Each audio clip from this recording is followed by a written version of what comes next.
So, get started here. In your program, which everyone should have, we have a bunch of good information, so don't just toss it on the table when you get home. There is an agenda, which is the first page on the left side if you want to follow along. Behind the agenda, there's some brochures. We have a standard features list. There's some time frames for house raising, what you can expect, which are similar to new home construction. New homes tend to take a little bit longer if there's a demo involved. But house raising and new homes are comparable. There's a great handout here from Kathy, tips for dealing with contractors.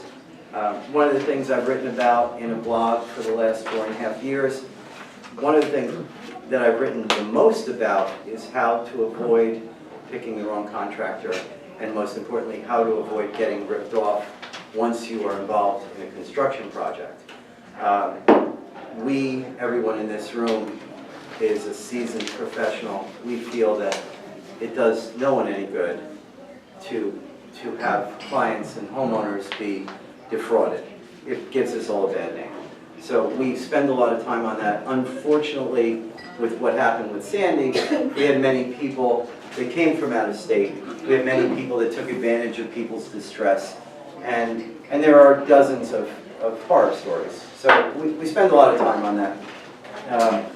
On the right side of the brochure, we have our Dream Homes investor fact sheet. We are a public company. We trade on the OTCQB if you like us. Certainly look us up and you can buy our stock.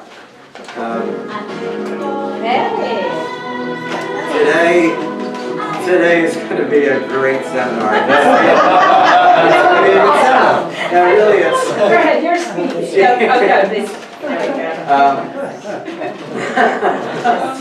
You know, it's just been a challenge all day long.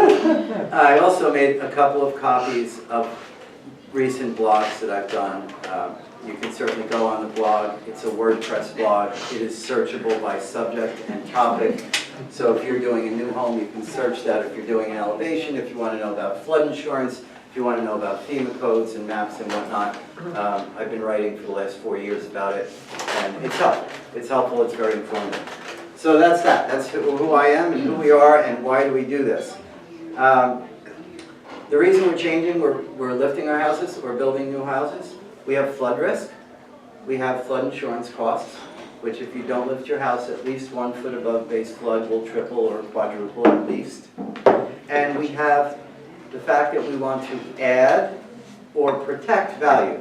And by protect value, I mean if you don't lift and your flood insurance is quite a lot higher than it should be, if it goes from $700 to $4,000 or $1,000 to $5,000 or $6,000, it becomes very difficult for you to mortgage your home and becomes almost impossible to sell because anyone who is getting a mortgage now has to get flood insurance and they're paying $400 or $500 a month for flood insurance instead of $75.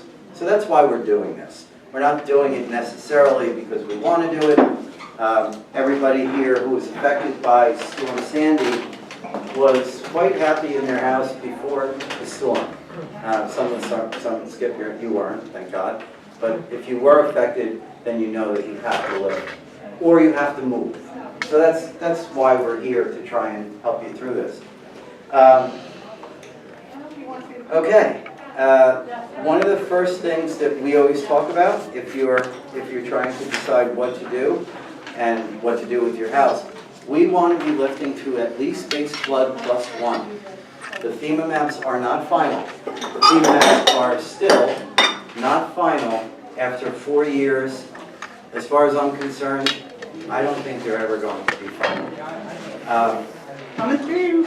I'm so sorry to interrupt. No, that's great. That's right in keeping with the rest of the program. Kathy, why don't you put one of those pizzas on each table? And then one up here just solely for me.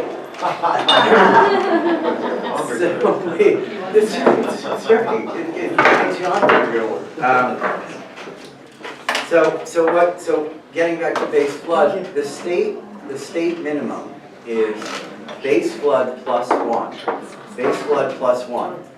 We advise no less than base flood +3 because FEMA changes their flood zones and they change it by 1 foot, you can easily not be in compliance anymore. You want to be, most people here, what is your address? You say base. Oh, okay, so you're in a- Yeah. So, Plus one. you're either in an A zone or you're in a B zone. If you're in an A zone, the base flood is measured to the bottom of the structural girder under the house. So which is why we want to get a little extra. Also, depending on the township, they may have different requirements. You might have to raise a little more in order to allow for your ductwork underneath your house. All right, I'm going to, without further ado, and because his son is laboring away right now in 85-degree heat and 95-degree humidity, I'm going to have Jason come up and say a few words and tell us about the joys of house lifting. Jason?